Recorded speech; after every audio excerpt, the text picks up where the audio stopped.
Hello everyone, welcome back to another Quickfire season review. We're looking at Crawley Town this time, and it's been an interesting season. I think most people would say John Yems has given us some very interesting post-match interviews. That he's also given us some very unexpected results in the Cup. I come to mind in particular. One of the people that has had to put on his body armour to interview Mr. Yems is Gary Smith. Gary, thank you ever so much for joining me to talk about Crawley Town. How are you? How do we find you today? Yeah, doing very well, thank you, James. Very, very good. Been a very, very strange season, as you say, a season like no other. 2 games for the Reds left, one away on Saturday, one at home on the last day of the season. Yeah, interesting one. Plenty of ups, plenty of downs. I'm sure that's been the same for many clubs. Yeah, I think it has, and I think Crawley have done pretty well actually to traverse some very choppy waters in this COVID pandemic that we're still very much going through. But let me ask you the first question then: how have they performed against the pre-season expectations? Well, I think the pre-season expectations really were difficult to judge. Obviously, coming into a season where you knew that fans weren't going to be allowed, coming into a season where the previous season had been sort of curtailed early. So there was a flurry of new signings. I think about 13, 14 players came into the club during the course of the close season. So I think expectations, I think from the management side of things and also from the owners and the directors, expectations were that we would get safely through the season and have a club to support and to follow and to commentate on going into next season. I think everybody was just hoping that expectation-wise we'd do as well as last season, wouldn't be caught in a relegation struggle, and would possibly be looking upwards towards the top 10 and maybe even the playoffs, maybe have a decent little cup run. And I think in terms of that, everything came together as everybody was hoping. Indeed. And who do you think's been the best player for Crawley this season? I think overall, you'd have to put your money on Max Waters. Obviously picked up for nothing when he played in a behind closed doors games for Maidstone against Crawley, scored one and created another, came in and hit the ground running for Crawley. Went on to Championship side Cardiff, where he's struggling a little bit for game time and struggling to get goals. So I think overall it'd be him, but I think of players that are still around with the club, the best player has certainly been Tom Nichols, the striker. Yeah, absolutely. I think he's what I'd say is a Rolls Royce of a player at this level. Really clever, sort of drops into the space, keeps the ball well, brings others into play, and actually surprisingly strong for a guy who's not that big. You know, not physically that big, and he does very well. Who do you think's been the most? Yeah, agree. Who's been the most surprising player for you, good or bad, in this Crawley team? Okay, well, I've gone for good, and I've written down defender Archie Davis. And I've had a couple of messages backwards and forwards today with my summariser for home games, who's a former Crawley Town defender, a gentleman by the name of Tony Vesey. And we both came to the same decision that it's been Archie. On the opening day of the season away at Port Vale, with no disrespect to Archie, he looked very much like what he was, an under-23s player that hadn't played too much in the men's game or in first-team football. And he's developed brilliantly over the course of the season, particularly in the latter stages of the season, when the likes of George Frankham at right back and David Cisse haven't been available to play or haven't been selected. Archie came in and sort of made that right back berth his own pretty much up until last Saturday when Frankham was able to return. And I guess as the skipper, you're always going to bring him back into the side. And I felt a little bit sorry for Archie because, you know, when he started or if he's come off the bench and he's had to sort of shore up things defensively, he's done very, very well. And I've been very, very impressed with him. Yeah, I think he is a player that, like you say, struggled at the beginning, but he's growing into that role, and I think he's done pretty well recently, especially given the injury crisis that Crawley faced over the last sort of month or so. It's been pretty difficult. Next question is probably pretty easy. Who's been the best signing? Well, again, you'd have to put the same answer as I gave you a couple of questions ago.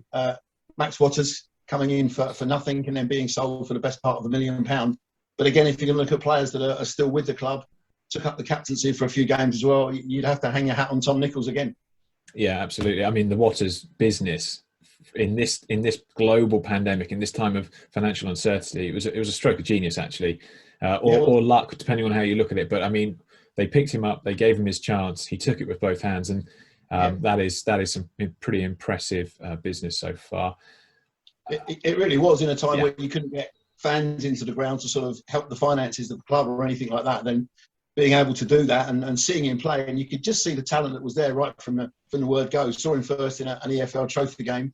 I think it was against Arsenal under 23s or something like that. You could just see the potential that was there, and if he just went crazy with. And it was a pleasure to be able to commentate on pretty much all of those goals, and they were all right foot, left foot, headers, long range, short range. He had pretty much everything.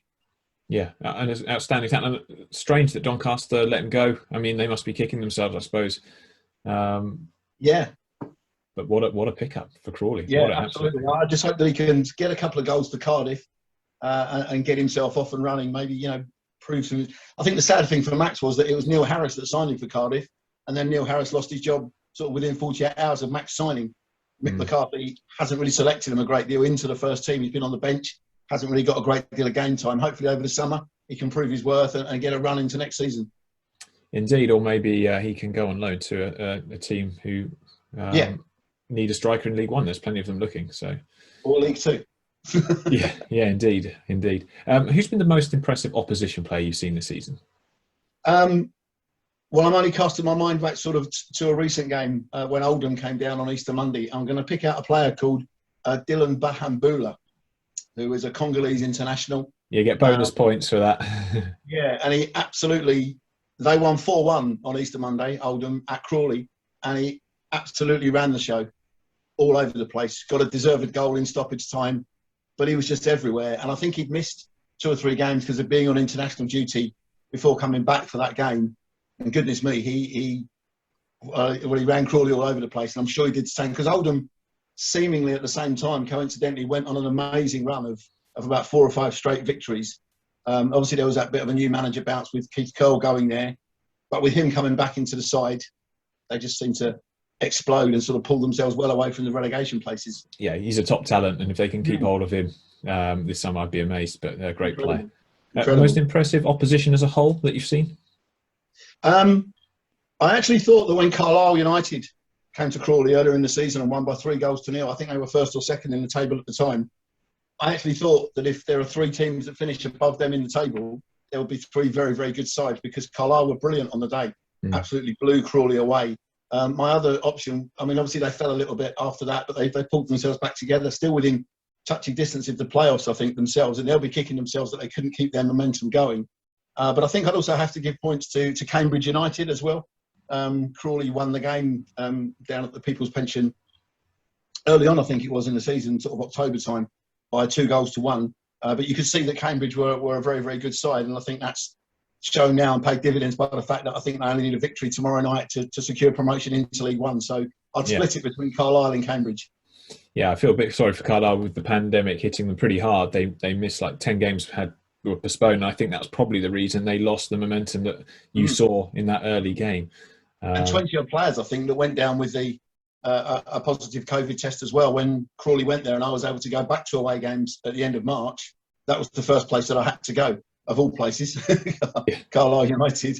And then one of the guys was saying to me, it really did hit them hard with all the positive tests and literally were picking, the 16, 17 players for the squad that they had available. They had nobody else. Yeah, it's terrible. It's terrible. Who's the team that's not impressed you the most? I don't like to use the word worst necessarily, but there are teams that we have all watched this season that you think are going to struggle. Yeah, and I think for me, in the 2 games that I saw Crawley play against them, it would be Scunthorpe United. They never really offered anything in either game in terms of a scoring threat. I never felt particularly worried in either game that Crawley were going to lose. Won the home game 1-0, drew the away game 0-0 on Good Friday. It was always, for me, just a case of could Crawley get that all-important goal? And if they got one, they might go on and get 2 or 3. As it turns out, they got one that was enough to win the game at home and picked up a goalless draw away. But again, away from home, it was only ever going to be a goalless draw or Crawley were going to win it by 1-0 because I never felt particularly threatened. And I was a little bit surprised at them. I can't recall the name of their manager at the present time, but I was quite surprised. Neil Cox is their manager. Neil Cox is the man in charge, that's right, yeah. They were a very, as you would expect Scunthorpe sides to be over the years. They were big, they were physical, they were quite direct. They went from back to front relatively quickly, but they've normally been more effective at doing that than I've seen from them this season. But I would also, I'd give a mention to Forest Green Rovers as well, who came to Crawley last weekend. Crawley won the game at the New Lawn back in December time.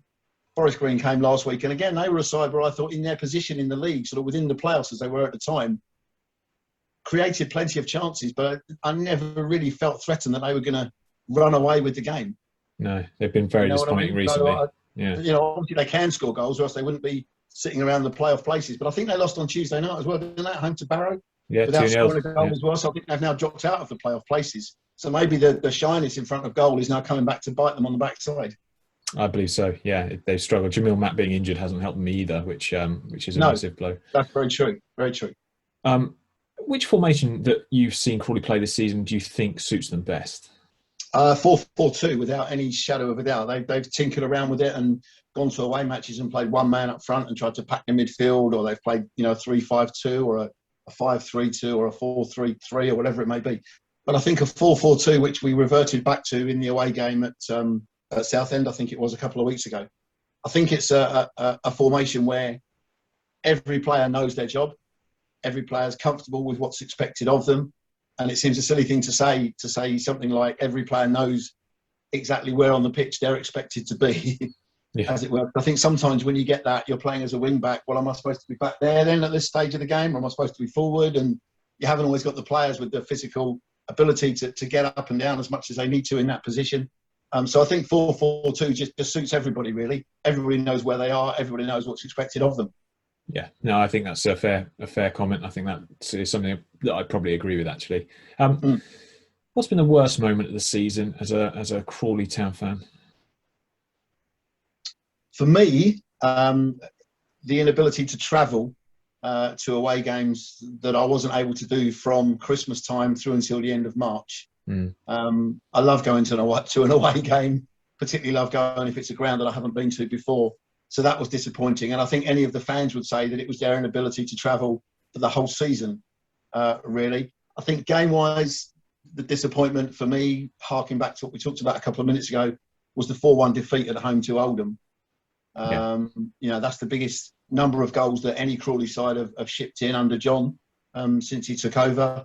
And I think at the time, you know, I'm not making excuses, but every team had a big cluster of games, you know, Good Friday and then the Easter Monday, and had played maybe the Tuesday before, you know, stuff like that. I think some tiredness was starting to creep into the Crawley players. I think they'd been to Carlisle and Scunthorpe the week before. Then Oldham came to town, and, you know, take nothing away from Oldham, like I just said to you, they were brilliant on the day. But that was quite disappointing. When you looked at league positions, you really thought Crawley were going to get something from that game, and it was disappointing that they didn't. And conversely, the best moment of the season? Best moment, I think, without a shadow of a doubt, was the FA Cup victory over Leeds. I'm sure you won't be surprised No. at me saying that whatsoever. It was an incredible afternoon. I was one of the few that were fortunate enough to be there to see it. I know the fans could watch it on BBC TV, but it wasn't quite the same. But I think if you said to anybody 5 minutes before the kickoff, you're going to beat this Premier League side by 3-0, I think anybody would have bitten your hand off. And I think Leeds maybe can consider themselves a little bit fortunate that it wasn't any more than 3.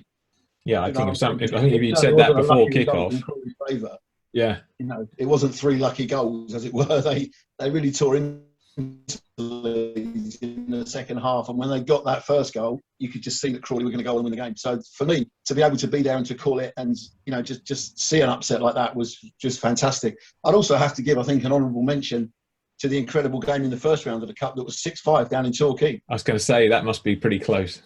Yeah, that was just incredible. And I think that the coincidental thing about that was that I was updating onto the radio, and it was on a Sunday afternoon, and when they came to me and I was giving an update that the score was 5-5, literally live on air, Ashley Nadesan broke through to score what was ultimately the winner. And it was just one of those moments where you just, I don't know, everything about commentating just went out the window. You know, it was one of those Martin Tyler Aguero moments where you just sort of got lost in the moment and almost fell about 3 or 4 rows forward with just the excitement that Crawley had managed to turn things around, because they've been trailing by 2 goals on 2 separate occasions with not long of the game to go. It was just a privilege to be there and see it. And for all the hundreds and thousands of games that I've seen as a supporter or commentated on over the years, that's going to be right up there for many, many years to come. Indeed. Well, you've been attending Matches in Question, so I'll skip over the one we usually ask the supporters about being back in grounds. But looking at next season, what are your expectations for Crawley going into 2021-22? I think they've got to look to be building on what they did this season. I think there's enormous potential within the squad, and I think that's been highlighted by plenty of the results that they've got this season.